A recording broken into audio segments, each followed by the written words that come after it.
జగన్మోహన్ రెడ్డి అదృష్టం ఏంటి చెప్పమంటారా? న్యాయమూర్తులకు కానీ దర్యాప్తు సంస్థలకు కానీ ఇతను ఏ కేసులో అరెస్ట్ చేయాలో కన్ఫ్యూజ్ వచ్చేద్దాం ఈ గ్యాంగ్ని. ఎందుకంటే ఖచ్చితంగా వివేకానంద రెడ్డి గారు మర్డర్ కేసులో ఇతను ఉంటాడు, అక్రమాస్తుల కేసులో ఆల్రెడీ ఉన్నాడు, మద్యం స్కామ్లో ఉన్నాడు. ఈ మద్యం స్కామ్ అయిపోయిన తర్వాత సర్వే రాళ్లు, ఎన్జిటి కేసులు, తర్వాత ఋషికొండది ఎన్జిటి కేసు ఉంటుంది. అది కాకుండా రోజుకు 100 తప్పులు చేశాడు.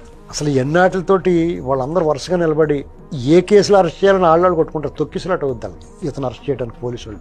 అంత దారుణమైన నేరాలు చేశాడు. నేరమయ్యే ప్రపంచం, నేర స్వభావం, క్రూరమైన బుద్ధి, పైశాచిక మనస్తత్వం.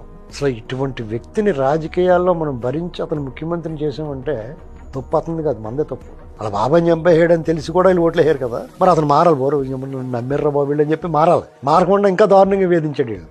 సమాజంలో ప్రతి వర్గానికి వెళ్ళాడు. అయితే వాళ్ళందరూ కలిపి ఒకసారి ఇత్తలు పడేసారు, అది వేరే విషయం. కానీ ఇప్పుడు న్యాయస్థానాల్లో, దర్యాప్తు సంస్థలో ఇతను దండుపాళెం గ్యాంగ్ని, ఇప్పుడు అవినాష్ రెడ్డి కూడా సెకండ్ స్టెప్పే.